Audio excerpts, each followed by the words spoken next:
Let's start it up at the very beginning. This is me standing on a stool right in front of Kaufman Union, talking to people just a few hours ago. Here we go.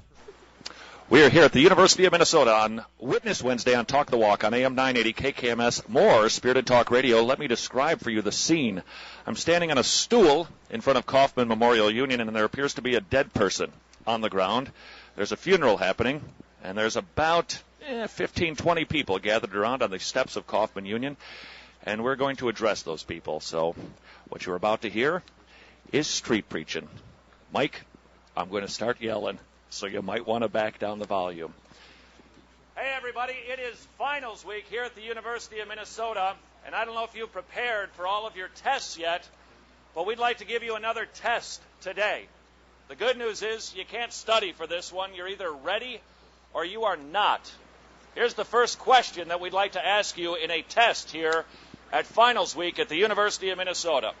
My question for you is, do you know Denny Hecker's theme song? Do you know what it is? Denny Hecker sells a bunch of cars, and he's got his commercials on the radio all the time. Young man, do you know what Denny Hecker's theme song is? What is it? I don't know. You don't know? Who knows? Sir, do you know what Denny Hecker's theme song is? Doesn't anybody watch TV or radio? What's Denny Hecker's theme song, young man? Do you know? Do you know what Denny Hecker's theme song is? I have no clue. He sells cars. Who knows? We're good people helping good people. That's right. You know Denny Hecker's theme song. So here's a question for you. Is that true? Are we good people who can help good people? Here's the first question in your little personal test here at the University of Minnesota. Would you consider yourself to be a good person? Now, I'm not going to give you a grade. I'm going to ask you to grade yourself today. Would you consider yourself to be a good person? Go ahead. On a A, B, C, D, or F scale, what sort of a grade would you give yourself? Now, let me ask everybody who's gathered around, is there anybody here today who gave themselves less than a C? Raise your hand. Did you give yourself less than a C? I think I know who you people are who are raising your hands. Most of us would probably come in somewhere around, an A, maybe an A minus or a B plus, because we consider ourselves to be good people.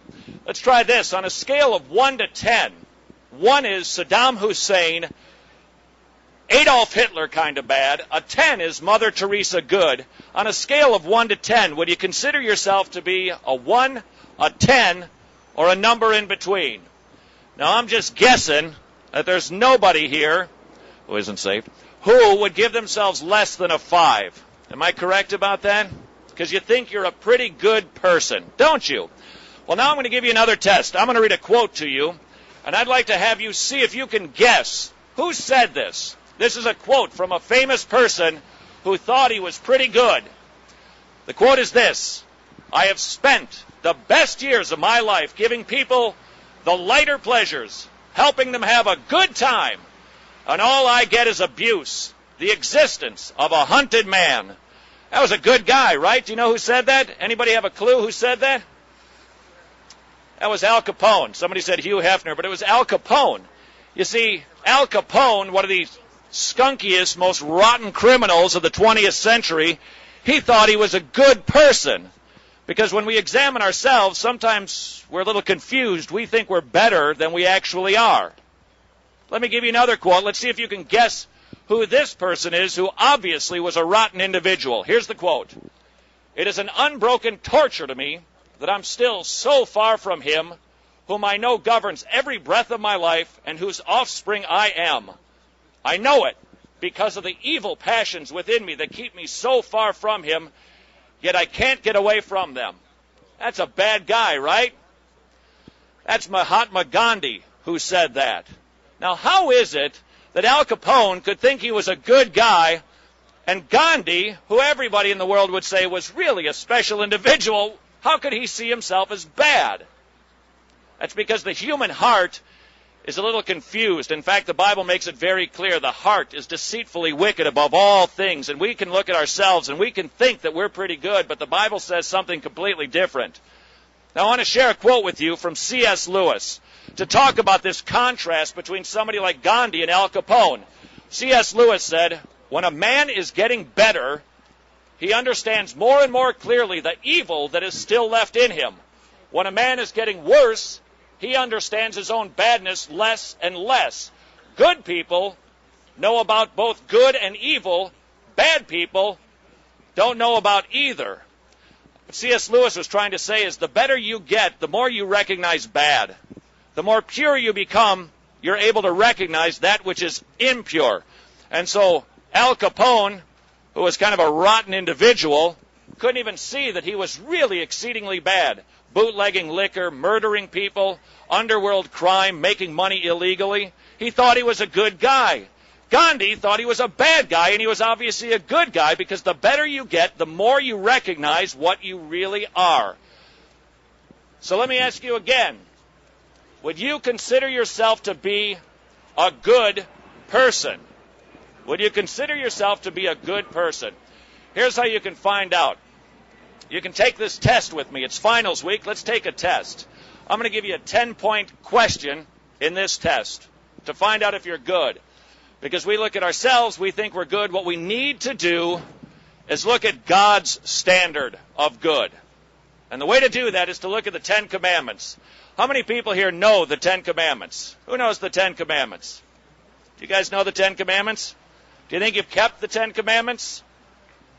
Have you ever failed to love God with all your heart, soul, mind, and strength?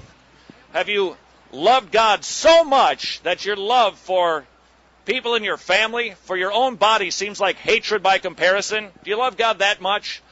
Have you ever made a graven image of God and you're thinking, well, I'd have never carved out a wood statue? You don't need to. You just need to make a comment like, well, my God would never send people to hell. And you're right about that, because you've made a graven image. Your God can't send anybody to hell because it's a figment of your imagination. It's a graven image. Ever taken the Lord's name in vain? Used God's holy name as a cuss word? Failed to keep the Sabbath day holy?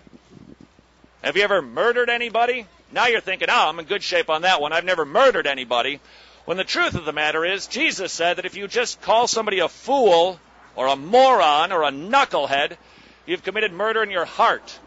Ever done that? Ever looked at anybody and lusted after that person? Jesus called that adultery. Ever stolen anything? God sees you as a thief. Ever lied? Ever coveted something that didn't belong to you? That's how God sees you. How are you doing now on the good person test? Would you still consider yourself to be a good person? Let me try to make this really reasonable. Let's say you're 20 years old. How are you? How old are you, young man? 22. You're 22. I'm going to make it 20 because it's easier math for me, okay? You're 20 years old. Since the age of 10, would you say it's reasonable that you have committed 3 sins a day? Oh, I'm sure I've done more than that. That's why Jesus came and died for our sins. We got ourselves a believer here. You are correct, sir. Oh, I can't hear you completely. Oh, I shouldn't tell people they're going to hell. Is that correct, sir? Where are they going, sir? Hold on. We can't hear you on the radio. Come on. Would you talk to us on the radio? Okay. Don't tell people that they're sinners and they're going to hell. Where are they going, sir? Where are they going? That's right. He sure did. But what if they don't repent and put their trust in him? Take care.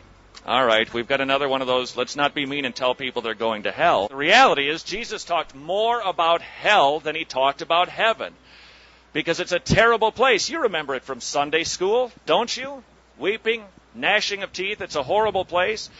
And you're thinking, well, God shouldn't send people there. That's too mean. That's not reasonable. All right, you're 20 years old. You've committed 3 sins since the age of 10 per day. All right, in 10 years, you've committed only 3 sins per day. Do you realize that's 15,000 violations against God? 15,000 times you've broken his law. All right, let's say you've committed 10 sins a day from the age of 10 to, let's call it 60. That's a pretty reasonable lifetime. Do you realize that's 182,500 times you have violated God's law? So when people say, well, I'm a pretty good person, the reality is we're filled with lawlessness, and people like to say, well, I do good things. And sure enough, some people do. You know, people who have cancer can eat good food. It doesn't matter what they eat. It doesn't matter what they put in their mouth. The problem is they've got a cancer inside of them, and that is the same thing that is true for the human being. Sure, we seem capable of doing good things. The problem is it's coming from a diseased heart, a cancerous heart, a heart that is corrupt, a heart that God looks at and says, it's not a good thing because the source of it is corrupt. So are you a good person? University students, how are you doing now? Here's the question. I wonder if we can get anybody from this audience here today to see if they'd be willing to talk to me. Young man, would you talk to me for just a moment on the radio? Got a second? You got to study? I'm glad you're being so diligent. Man, when I was in school, I'm telling you, were you people this determined to study? Okay, they're better than I was.